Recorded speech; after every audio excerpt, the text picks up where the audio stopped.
Bet prisiminkime, kad tas kyšis buvo laikomas stiklainiukose, o už jį ponas Šiliauskas norėjo pirkti nekilnojamo turto Tenerifėje. Tai gal ir nuvyks tenai? Gal ir nuvyks. Visi netikėti vingiai labai greitai žiniuose.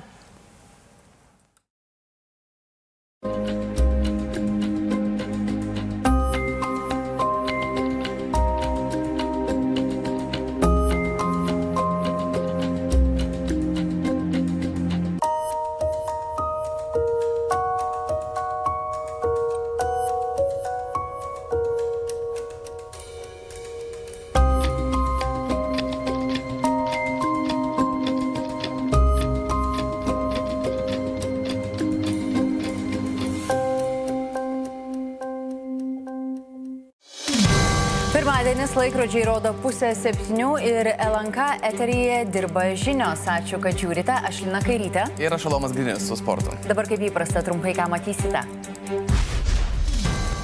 Paskelbtas nuosprendis didžiausio Lietuvos istorijoje kyšio byloje. Stiklainiuose 100 000 eurų laikęs buvęs Kauno administracijos direktorius už grotų nesės. Prokuroras prašė 6 metų kalėjimo, bet teismas skyrė tik baudą.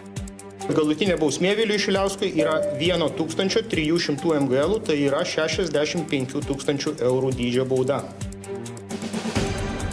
Verdiktas 2 Seimo skandalistams. Po komisijos išvadų Žemaitaičiui gresia apkalta, Gražuliui dar vienas teismas. Tai yra Landsbergių diktatūra. Labai džiaugiuosi, kad aš esu toks įtakingas ir galingas. Aš tikiuosi, kad dabar su manim ir Bidenas, ir visa administracija bendraus. Dėl incidento sutriko Lietuvos geležinkelių veikla. Laikinai buvo atšaukti visi reisai einantys per Vilnių ir Kauną. Susisiekimas tarp šių dviejų miestų elektriniais traukiniais nebus įmanomas iki rytojaus. Tokie techniniai gedimai yra itin reti. Svarbus pasitarimas prezidentūroje. Kaip atėjus dienai X atrodys visuotinė Lietuvos gynyba. Bet ekspertai pesimistiški. Esą situacija nuvilinti, o Lietuvos kariuomenė per 2 karo metus išvadų nepadarė. Net žmonės esantis kažkokiose struktūrose, karinėse, jie žaliai neįsivaizduoja, ką jie darytų. Mes be abejonės institucijų vadovai žinome savo atsakomybės.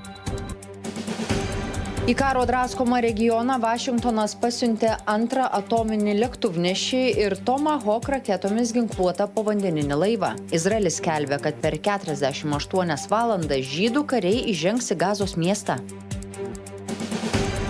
Baltarusių intelektualai toliau kėsinasi į Vilnių. Esą mūsų sostiniai būtina susigrąžinti baltarusiškus elementus, o baltarusiai turi dalyvauti Vilniaus politinėme gyvenime. Vilnius kaip vientautis monoetninis miestas, tai ne Vilnius. Tai kažkokia nesąmonė. Ir apie tai, kaip virtualioje realybėje moksleiviai mokomi, ką daryti sprogus Astravo atominiai elektriniai.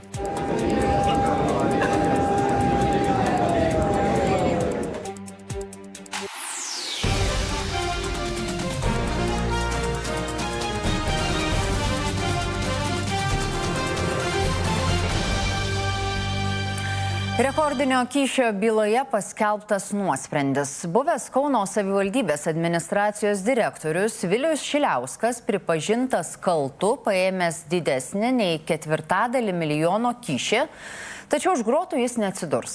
Tenerifėje būstą už kyšius norėjęs pirkti valdininkas atsipirko 65 000 eurų bauda, kuri už kyšį mažesnė 4 kartus.